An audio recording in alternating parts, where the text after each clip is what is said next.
국민 앵커 백운기, 정확한 분석, 날카로운 시각. 백운기가 하면 다르다. 네, 잊지 말자 시리즈. 오늘은 잊지 말자 박정훈 대령입니다. 박정훈 대령 변론을 맡고 있는 김종민 변호사 모셨습니다. 어서 오십시오. 예, 안녕하십니까. 예. 지난번에 11월 7일 날 저희가 네. 뵀는데 딱 한 달 됐네요. 네. 그동안에 좀 변화가 있습니까? 이제 그 재판이 지금 12월 7일 날 첫 재판이 예정돼 있는데, 예. 그래서 군검찰이 드디어 이제 증거 기록을 냈습니다. 그래서 저희가 좀 분석을 했는데, 제가 그동안에 왜 그렇게 제출 안 한 겁니까? 그러니까 뭐 속내는 뻔했죠. 제가 예상했듯이 뭔가를 감추기 위해서 빼기 위해서 고민할 것이다. 역시나 이제 쭉 분석을 해보니까 두 갈래 큰 흐름이 있어요. 뺀 자료들을 보니까 예. 하나는 대통령 개입과 관련된 자료들. 예를 들면 안보실의 그 김모 대령, 예. 그다음에 국방비서관, 그 두 분이 진술서를 냈는데 다 제출하지 않았더라고요. 예.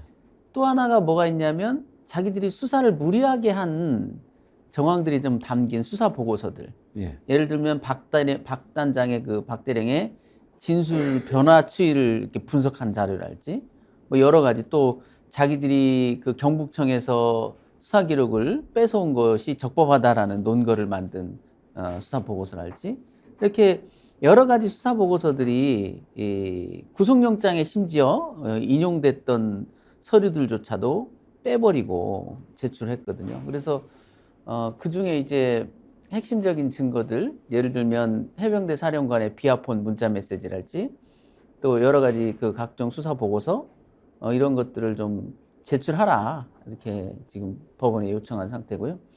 또 독특한 게 그때 당시에 이제 임성근 1사단장이 약 100페이지, 99쪽인지 100쪽인지는 모르겠으나 그 진술서를 냈습니다. 첨부 자료까지 해가지고.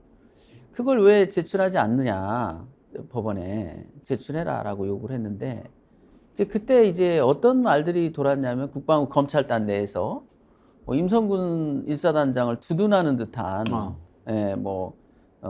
박 단장이 임성근 사단장과 구원이 있어가지고 뭐 유리한 증거조차도 첨부해주지 않았다. 그래서 그 무죄를 입증할 수 있는 만한 충분한 증거를 냈기 때문에 이제 뭐 임성근 사단장 걱정 안 해도 된다. 이런 얘기를 기자들한테 흘리고 다녔단 말이죠. 검찰단 그 수사관이. 저희가 뭐 이름까지도 지금 확보를 했습니다. 예. 그래서 임성근 사단장이 낸 진술서를 좀 봐야 된다. 왜냐하면 그게 맞는 얘기인지, 결국은 경북청에서 정보를 제공받지 못했다면은 검찰단은 뭐 임성근 사단장의 그 진술서에서 토대한 거 아니겠느냐. 뭐 과거부터 사이가 안 좋았다랄지, 유리한 증거조차도 첨부를 안 해줬다랄지 하는 내용들은. 그래서 그걸 좀 제출했으니까 그 임성근 사단장이 진술서를 법원에도 내라라고 요구를 하고 있는데요. 특이한 건 최근에 보니까 법원에도 낸 것 같아요, 직접. 그래서 그것도 지금 열람복사 신청을 한 상태입니다. 한마디로 말하면 제가 이제 이런 증거들은 항명의 증거가 아니라 외압의 증거일 거다라고 봤는데요. 역시나 이제 제출된 증거 중에 가장 핵심적인 게 지금 해병대 사령관과 군사 보좌관이 나눈 문자에 보면 뭐 징계를 좀 처리해주면 안 되겠느냐, 또 뭐 법무관리관이 개입하는 거에 대해서 좀 부정적인 것 같다, 수사단장이 이런 얘기를 하지 않나, 뭐 안보실에 보고를 해야 된다라는 얘기, 이런 얘기들이 쭉 나오고 있거든요. 그게 뭐 외압이 아니면 또 뭐겠습니까? 또 그런 증거들은 다 지금 준비가 돼 있으신 거죠? 그거는 이제 검찰이 냈습니다. 예. 왜냐하면 저희가 가질 수 있는 증거가 아니기 때문에. 그 증거들을 낼 수밖에 없었던 이유는 김계한 사령관이 진술을 하면서 첨부해놓은 자료예요. 그러니까 뺄 수가 없었던 거죠. 네. 김계한 사령관이 4번을 조사를 받았는데 첫 번째, 두 번째, 세 번째 모두 매우 중요한 증거들을 내고 있습니다. 근데 이번 재판이 지금 원래는 집단 항명 수괴 이게 네. 그 혐의였는데 바뀌지 않았습니까? 예. 항명, 예. 상관 명예훼손. 예. 그러면 일단 법적으로 항명이 되려면 그 전제 조건이 부당한 지시였냐 아니냐 이게 중요한 그렇습니다. 거 아닙니까? 예, 정당한 지시였냐가 중요한 거죠. 예. 그래서 이제 이 사건에서 대통령의 개입이 있었는지는 이 그 국방장관의 어떤 지시의 정당성을 가르는 중요한 바로미터다. 그래서 거기에 대해서 분명히 검찰은 조사를 하고 나름대로 입장을 정리를 해야 될 거 아닙니까? 예를 들면 잠깐만요. 지금 이제 군사법원에서 재판을 하지 않습니까? 네. 그러면 군법에 항명은 뭐라고 규정이 되어 있습니까? 그러니까 정당한 상관의 정당한 명령에 대해서 거부하거나 따르지 않은 자 이렇게 그러니까 돼 있죠. 정당한이잖아요. 그렇죠. 그럼 네. 그게 정당했냐가 가장 중요한 쟁점이지 않겠습니까? 그러니까 이제 군검찰은 이런 논리 조작을 한 겁니다. 뭐냐면 누구나 다 알다시피 장관이 경찰의 이첩을 보류시킨 이유는 뭔가를 바꾸기 위해서 한 거 아닙니까? 예. 뭐 일주일 연기시켜서 무슨 혜택이 있고 한 달을 늦춰서 무슨 혜택이 있겠습니까? 이첩을 보류한다라는 것은 처음 이첩 결과에 불만족이었기 때문에 보류를 한 거거든요. 근데 군검찰이 교묘한 논리 조작을 했습니다. 뭐냐면 그런 건 없다. 그냥 이첩만 보류시킨 거다. 예. 단순 이첩 보류이기 때문에 정당하다. 이런 논리를 지금 들고 나왔어요.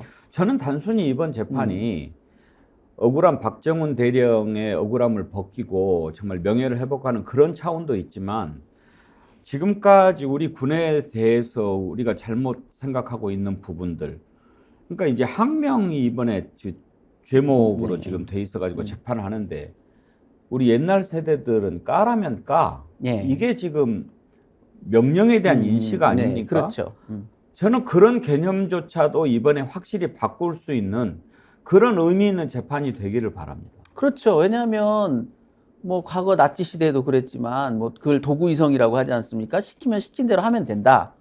판단하지 마라. 뭐 12.12 사태 때도 밑에 그것을 반란을 수행했던 많은 사람들이 국방부를 쳐들어가면서도 뭐 전혀 예. 그 거리낌이 없었어요. 자기 군 통수권의 그 핵심 그 지역을 치고 들어가면서도 그냥 자기는 그 여단장이 시키니까. 아니 여단장이 시킨다고 국방장관을 잡는 그런 일을 서스럼 없이 했거든요. 그러니까 밑에 사람들이 아무 생각 없이 움직이는 것이 결코 도움이 되지 않습니다. 국가를 위해서도 군을 위해서도. 이번 일 같은 경우는 이제 아마 유례가 없죠. 지금 군에서 이렇게 정당하지 않은 명령에 대해서 정식으로 이렇게 항의하면서 거부한, 이제 물론 이제 박 단장은 사령관의 지시가 없었다라고 주장하고 있지만 예. 결국 국방장관의 부당한 지시가 있다라는 건 다 알고 있었기 때문에 그 국방장관의 지시에 저항한 건 분명하거든요. 그러니까 상당히 군인으로서는 그동안 제기되지 않았던 문제였죠. 정당한 명령이냐. 더군다나 이 부분은 단순히 정당하냐 부당하냐의 문제를 떠나서 본인들 입장에서는, 해병대 수사단 입장에서는 그 명령을 따랐을 때는 범죄가 됩니다. 직권남용죄가 되기 예. 때문에. 그래서 이번 사건에서도 증거 기록을 보니까 그 수사단 내부에서 그런 고민들을 많이 했더라고요. 예를 들면 백낙정, 김관진 사례 수사 결과에 대해서 손을 댔다가 장관도 조사본부장도 처벌받는 네. 그 사례 때문에 해병대 수사단 내부에서는 절대 안 된다. 이미 확정된 조사 결과에 대해서는 손을 댈 수 없다라는 게 아주 확고했어요. 이해를 위해서 그 사례를 잠깐 좀 설명을 해주시겠습니까? 네, 그게 이제 그 댓글 사건 예. 관련해서 이제 그 국방부의 사이버 팀이 그 댓글 작업을 했는데 그걸 이제 김관진 장관이 수사 지침을 내렸죠. 이제 그 외부의 어떤 그런 지시 없이 일부 개인의 일탈행위로 처리해라. 그래서 이제 그렇게 수사 가이드를 줬고 거기에 따라 수사했다가 나중에 다 직권남용으로 처벌받은 거죠. 그러니까 그 사례들 때문에 그게 메모지에 정확히 있습니다. 박 단장의 메모에도 있고 그 다음에 중수대장의 멘트에도 있는데 그렇게 했을 때 백낙정, 김관진 사례 우리가 처벌받는다. 예. 안 된다라는 게 강한 시그널이었거든요. 그러니까 박 단장만의 생각이 아니라 그거는 이 해병대 수사단 전체에 이 사건을 바라다보는 정확한 시각이었던 거죠. 그리고 지금도 이제 심지어 조사본부에서 다시 사건을 가져간 다음에도 2명으로 줄이는 과정에 대해서 지금 공수처에서 수사를 하고 있지 않습니까? 그 과정에도 뭐 법무관리관이 미리 지침을 줬다는 등, 심지어 뭐 조사본부에서는 그 일사단장에 대해서 직권남용까지 의뢰하려고 추가 조사를 했는데 그거조차도 반영하지 말라라는 지금 지시가 있었다. 이런 말들이 횡행하고 있거든요.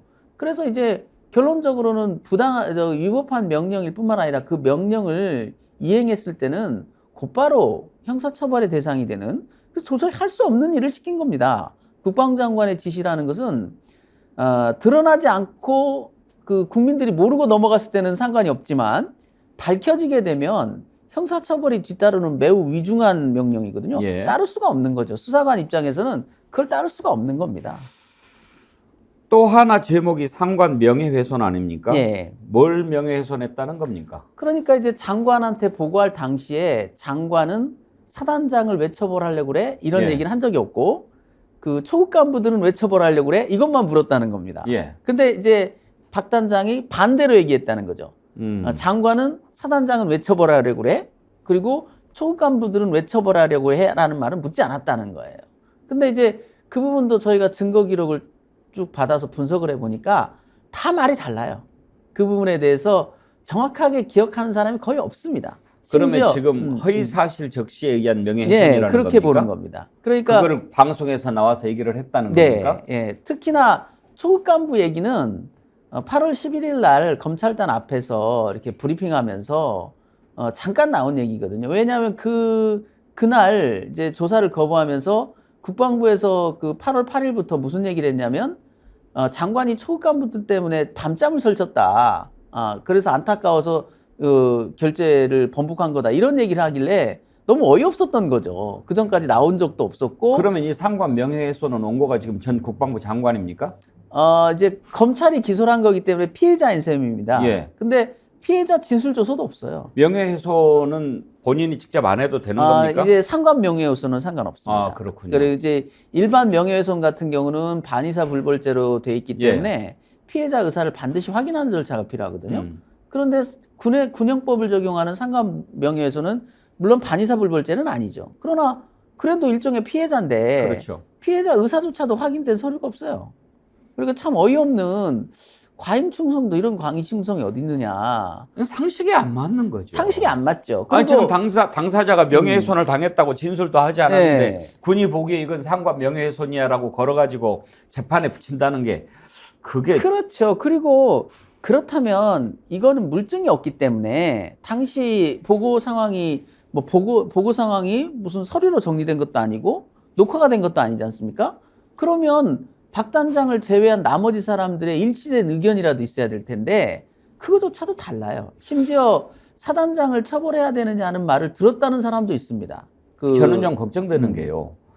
군 검찰의 수준이 이 정도면 군사법원은 과연 믿어도 되는가? 이게 지금 군사법원에서 이루어지지 않습니까? 물론 지난번에 구속영장 기각을 하는 걸 보면서 그래도 군사법원에 우리가 한 가닥 희망을 가졌는데 변호사님 보시기에 어떻습니까? 군사법원에서 다툴 만한 그런 지금 환경이 돼 있습니까? 저는 충분히 가능하다. 왜냐하면 군판사들은 이 사건에 깊숙이 개입될 이유가 없고 외압이라는 것도 이제 법원을 향한 외압이라는 것은 추상적이거든요. 법원 판사한테 뭐 누가 전화를 한다거나 압력을 행사한다는 것은 생각하기 좀 힘들어서 이 사건 같은 경우는 더더군다나 조심스러울 겁니다. 그래서 판사들이 스스로가 위축되지만 않으면 스스로 자기 검열하거나 그렇지만 않으면 이 사건은 뭐 그렇게 걱정할 일이 없다. 왜냐하면 증거관계 자체가 너무나 그 외압의 뚜렷한 증거들이 문자 메시지랄지 또 해병대 사령관의 메모 여기에 너무 분명하기 때문에 다만 한 가지 이제 법리적으로 이제 약간의 그 애매한 부분이 뭐가 있냐면 과연 대통령의 경로나 장관의 그런 지시가 있었다고 했을 때 그게 항명죄를 조각할 정도냐. 그래서 이번에 굉장히 군검찰이 참 의미심장한 증거를 하나 냈는데요. 뭐 칼럼을 냈더라고요. 예. 거기에 보면 대통령은 군 통수권자이기 때문에 수사에도 개입할 수 있다는 겁니다. 그런 칼럼이 있어요. 그거를 증거로 군검찰이 냈습니다. 누가 썼습니까? 뭐 변호사님이 쓰셨더라고요. 그런데 아니 그건 그 변호사님은 그럴 수 있지만 검찰단이 그거를 증거로 냈다는 건 자기들도 같은 생각이란 거 아니겠습니까? 그래서 제가 법원에 정식으로 거기에 대해 그런 증거를 낸 취지가 뭔지부터 설명을 해라. 아니 본인의 그러면 검찰단이 의견서를 내든가 대통령이 개입했어도 문제될 게 없어서 우리는 조사를 안 했다랄지. 근데 그런 건 없고 조사는 안 했어요. 그런데 뜬금없이 그런 칼럼을 대통령은 통수권자니까 뭐 뭘 해도 괜찮다. 이런 칼럼을 떡하니 증거로 냈더라고요. 그래서 참 그런 논리를 펼 수는 있을 겁니다. 저는 오히려 그게 만약에 그 칼럼을 쓴 사람 개인 의견이겠지만 대통령이 의견을 냈다라고 하는 증거로 채택이 되면 좋겠어요. 그러니까 저는 주장하는 게 뭐냐면 그러면 그걸 전제하고 얘기를 하든가. 그렇죠. 대통령 그러면 저도 뭐 낼 수 있다는 것은 별도로 논의하더라도 과연 대통령이 이번 사건과 관련해서 의견을 냈는가 거기에 대한 것을 증명하는 자료로 채택하자라고 한번 얘기를 그러니까 해봤으면 저는 좋겠네요. 이제 만약에 거기에 대해서 군 검찰이 그런 취지라고 주장한다면 좋습니다. 그러면 저는 대통령의 경로가 있다고 전제하고 변론하겠습니다. 그렇죠. 그러면 되는 거죠. 예. 그 증거 자료를 채택하려면 자기들은 그게 필요가 없다. 예. 경로가 있든지 없든지 그건 항명죄 성립과 관련이 없다라고 한다면 그 전제에서 그 법원의 판단에 몫이겠죠. 그런 걸 자승자박이라고 하죠. 그러니까 그런 칼럼을 어떻게 공무원들이 그 국록을 먹는 자가 그런 칼럼을 증거랍시고 냅니까? 아니 오죽 끌어모아 대통령은 수사에 개입해도 상관이 없다? 대통령은 그런 적이 없다시잖아요. 이건 지금 법무관리관조차도 그렇습니다. 법무관리관조차 자기는 설명을 했을 뿐 사건에 개입한 적이 없다고 했거든요. 그런데 구속영장에서는 그렇게 써놨어요. 군검찰이.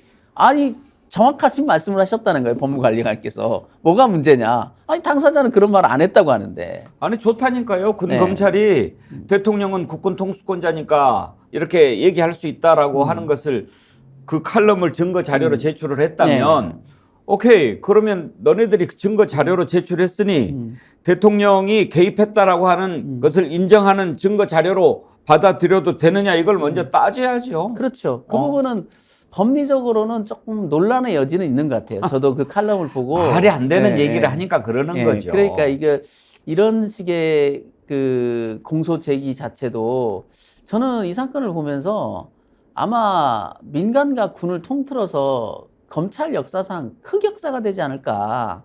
이렇게 증거를 무리하게 객관 의무를 가지고 있는 검찰에서 증거를 편협하게 자기들 유리한 것만 낸다랄지 심지어 지금 해병대 사령관의 비하폰 문자 메시지 같은 경우는 거기에 만약에 어떤 개입의 정황이나 또 용산의 개입 징후가 보인다면 이건 매우 부적절한 거거든요. 그런 자료가 있음에도 불구하고 그 자료를 반영해서 공소를 제기하지 않아야 될 사람들이 오히려 공소를 제기하고 그 증거들은 감춘다.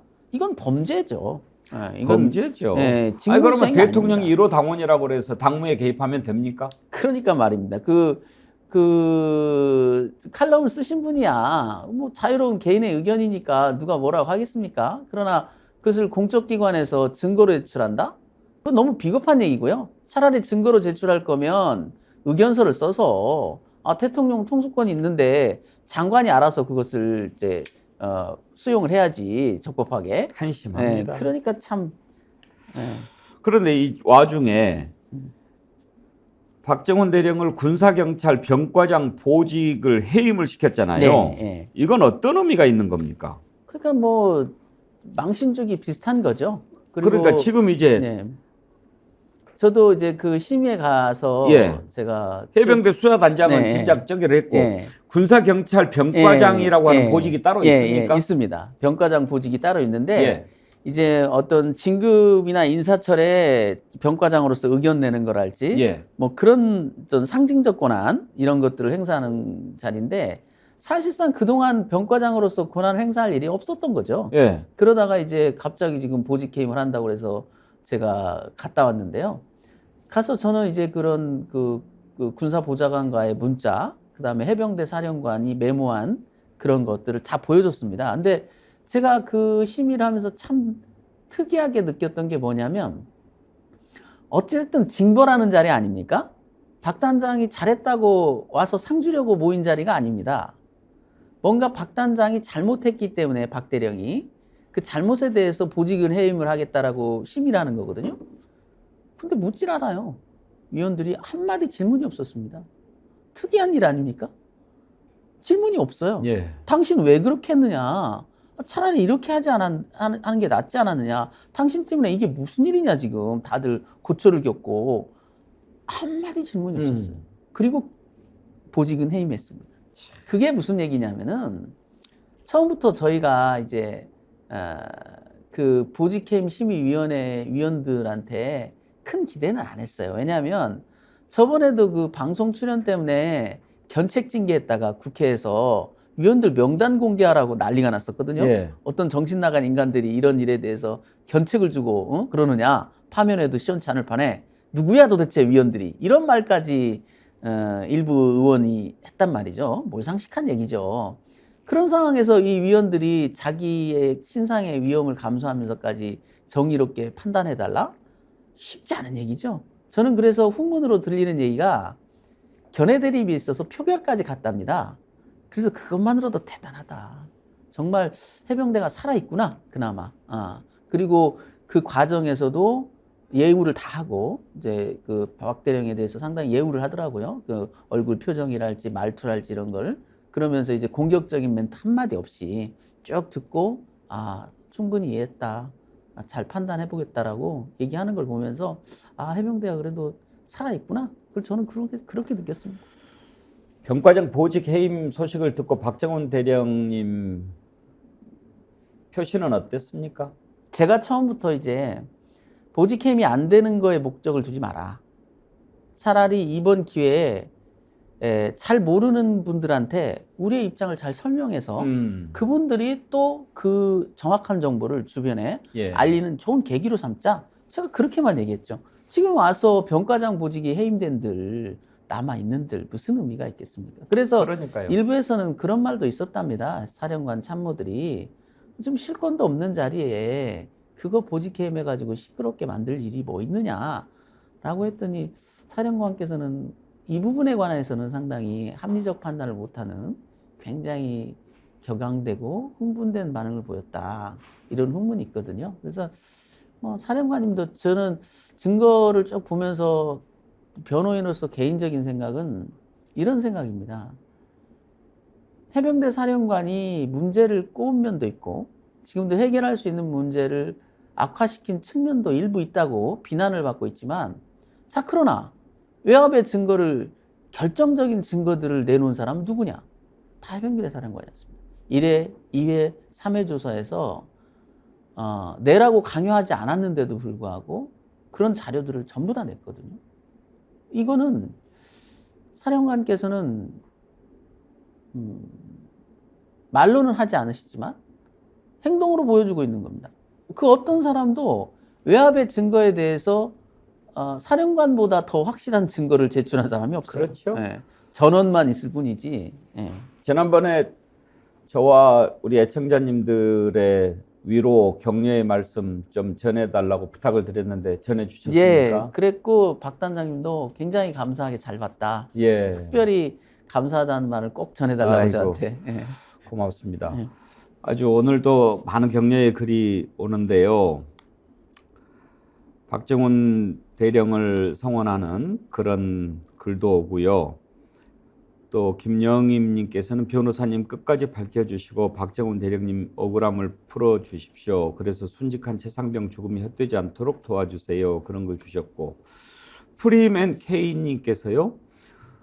혹시 박정훈 대령에게 후원할 수 있는 후원 계좌 만들어 주실 수 있는지요? 국민이 정의를 위해 고초를 겪는 박정훈 대령이 따뜻한 봄을 맞을 수 있도록. 그러는데 혹시 후원 계좌 같은 게 있습니까? 아직 그런 쪽은 검토를 못했습니다. 왜냐하면 이게 또 그 김영란법 위반의 소지가 있어가지고 현직이시니까. 현직이다 보니까 그런 상당히 어려움들이 있어서, 저도 개인적으로 뭐 사무실까지 전화하셔서 어떤 분은 재미교포라고 국제전화라고 뭐 후원을 하겠다고 하는데 제가 정중히 사양할 수밖에 없는 지금 상태에서는 공식적 시스템이 마련되기가 어려운 상황이라서. 그렇군요. 그래서 이제 저는 이제 해병대 전후회 쪽으로 많이 안내를 드리고 있습니다. 그쪽에 좀 기금을 내셔서 그쪽에서 쓸 수 있도록. 근데 그 해병대 전후회조차도 그 김영란법 때문에 상당히 집행에 어려움이 좀 있다, 그런 문제가 있더라고요. 지금 박정훈 대령 신병은 어떤 상태입니까? 그 이제 보직은 다 해임되고 이제 자유로운 상태입니까? 예. 아니면 어디 국공돼 있지는 않죠? 그건 아니고요. 예. 출근은 합니다. 아. 매일 출근하는데 사령부에서 약 2km 떨어진 폐건물 비슷한 곳에 유폐 생활하는 거죠. 예. 그래서 뭐 컴퓨터도 인터넷이 안 되는 인트라넷 컴퓨터만 쓰고 있기 때문에 접근을 제한하는 예, 거죠. 변론 자체가 준비가 퇴근 후에나 가능하고 그리고 이제 거기에 있다 보니까 누가 이제 다녀가면 확 눈에 띄는 거죠. 그래서 지금 뭐 이제 이제 들락거릴 수 있는 사람은 수사단 요원들. 요 시찰 대상이 됐군요. 그렇겠죠. 그래서 다른 분들은 업무와 관련돼서만 오고 있다. 심지어 저번에 이제 장모님상을 당했을 때도 한 명도 안 왔거든요. 해병대 사령부에 수사단을 빼고 나머지 분들이 한 명도 안 왔습니다. 안 온 것은 못 왔다는 게 얘기겠죠. 그렇겠죠. 얼마나 그분들도 평소에 이제 가깝게 지냈던 분들도 얼마나 가슴이 아프겠습니까마는 눈에 띄기가 부담스러워서 못 오신 거죠. 다른 사람도 아니고 이 나라의 최고 권력자가 개입했다고 하는 그런 의혹을 사고 있는 중심 인물인데 누가 그렇게 선뜻 모습을 드러낼 수 있겠습니까? 혹시 박대령께서는 우리 변호사님이랑 서울의 법 영화는 보셨나요? 보셨다 그래요. 저는 아직 못 봤는데 보셨다고 그거 하고. 보면서 참 다른 어느 분보다 많이 마음이 이제 그 사모님하고 많이 울었다. 근데 이제 승부는 기울었으나 그래도 저항하는 군인이라도 한 명 있어야 되지 않냐. 그 멘트가 너무 가슴 아팠다고 하는데 저는 그렇게 답했습니다. 아직 우리 사건의 승부는 기울지 않았다. 오히려 우리에게 승산이 있다. 힘내시라. 그렇게 말씀을 드렸거든요. 당연히 승산이 있죠. 이건 예. 뻔한 건데요. 만약에 그럼요. 이게 만약에 지는 거라면 음. 그렇게 정의가 무너진다면 이 나라는 존재 이유가 없는 그렇죠. 거죠. 맞습니다. 이게 군검찰이 기소했다는 이것이 범죄 행위지. 그렇습니다. 너무나 말이 안 되는 명백한 증거가 있음에도 불구하고 그 증거에 철저히 눈을 감고 자기들이 밝혀야 될 대통령 개입에 대해서는 아까 그런 칼럼으로 대통령이 개입했어도 뭐가 문제냐라는 칼럼 하나로 대체하는 이런 군검찰이라면 하루빨리 없어져야 됩니다. 역사가 심판하고 국민이 다 기억하고 있는데 그런 일이 일어난다면 나라가 아니죠. 네. 한 가지만 더 여쭤보겠습니다. 지난번에 이 최상병 사건 때 그 순직했을 때 같이 있었던 장병 하나가 네. 전역하자마자 해병대 사단장 공수처에 고소한 거 있지 않습니까? 그 내용도 혹시 좀 개입을 하십니까? 아니요. 그거는 이제 그쪽 그 변호인들하고 정보는 거의 교류하고 있는데 제가 어떤 의견을 주거나 그런 건 없었습니다. 예. 근데 이제 그 얘기가 핵심적인 얘기가 결국은 갈아 넣는다는 표현을 그 간부들도 했거든요. 자기들의 이익을 위해서 장병들, 초급 간부들과 병사들을 갈아 넣는다라는 느낌을 받았다. 연장선상이 있는 거죠. 그 해병도 오죽 화가 났으면, 오죽 분했으면 제대하자마자 사단장을 고소했겠습니까? 이 사태를 심각하게 봐야 됩니다.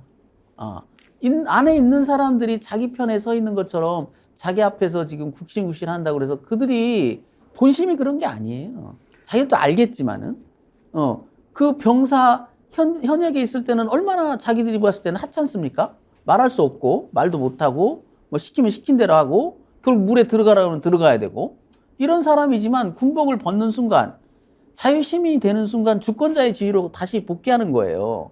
그분들의 엄정한 이 판단, 이거를 무섭게 봐야 됩니다. 그러니까 그 해병대 사령관이랄지 장관이라는 분들이 다른 건 몰라도 전역한 다음날 고소하는 이분들의 절절한 심정, 그 분노, 이거와 공감이 형성이 안 된다면 심각한 문제라고요.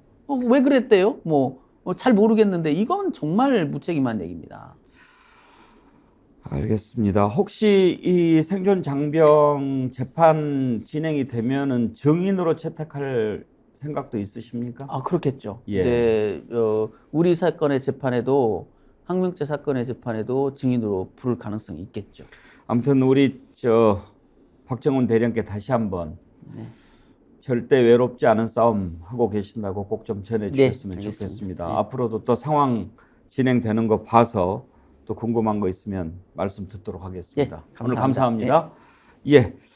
내일 모레 군사법원에서 박정훈 대령 첫 재판이 열리는데요. 변호를 맡게 된 김종민 변호사님 모시고 상황을 좀 살펴봤습니다. 여러분, 박정훈 대령이 외롭지 않도록 우리가 항상 마음을 함께 해야 합니다. 잊지 않는 것이 도와주는 것입니다. 기억하는 것이, 그것이 바로 정의를 바로 세우는 일이라는 것 여러분 함께 명심해 주시기 바랍니다.